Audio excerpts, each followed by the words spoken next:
I confess, my decorating obsession may have gotten a bit out of hand. But it started here in Paris with just 5 of these delicate little lace beauties.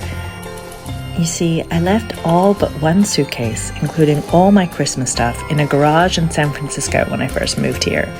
And I didn't know how to get a Christmas tree, much less pay for it or find a place for it in my tiny apartment. So window decorations became my solution.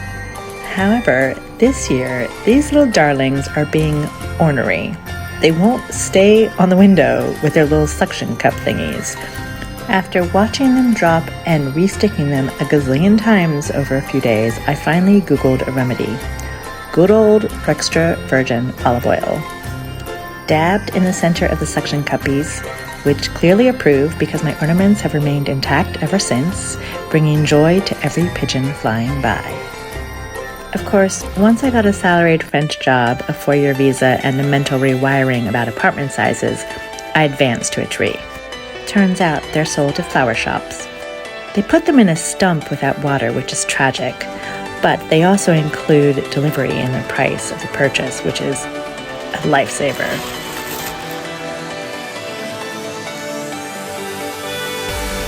Who cares if my apartment becomes an obstacle course to navigate for 3 to 4 weeks?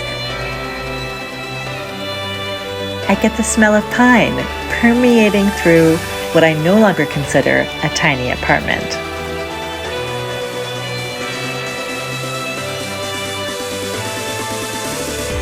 And I get to conduct the annual battle with string lights.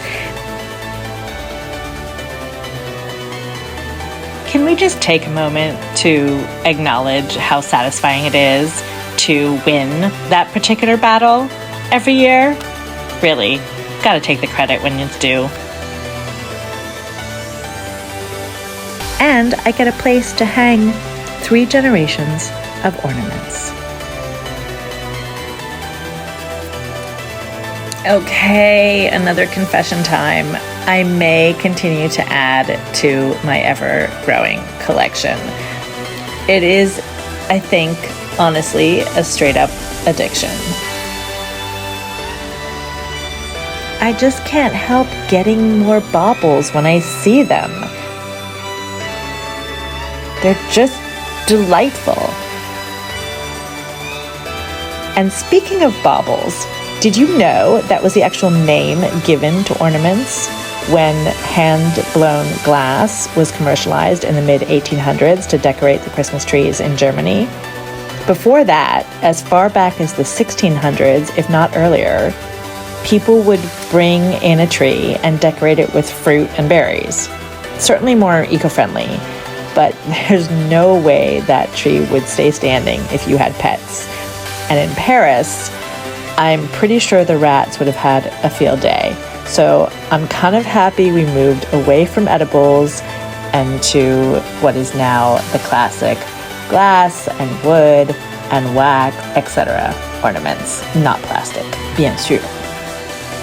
But why, I sometimes wonder, are there so many different ornaments? And why do I have an obsession? Let me know what you think about my current answer to this conundrum. I think the Christmas tree and the ornaments that adorn it are a little like a massive Richter's test. A circle is created, usually in a very prominent spot in the home, in which the tree is placed, and that draws everyone close and captures their attention. Memories, nostalgia, hopes, dreams. It can be a bright facade, perfect, matchy-matchy, and, in my opinion, kind of soulless, for display rather than connection. Or it can be a time capsule of macaroni and yarn and awkwardly drawn angels and snowmen in faded crepe paper from childhood. Or it can be a timeline of adventures, gains and losses. Where do you place what? You have to make sure no 2 smaller ornaments are hung too close together. Make sure all branches get a chance to showcase something.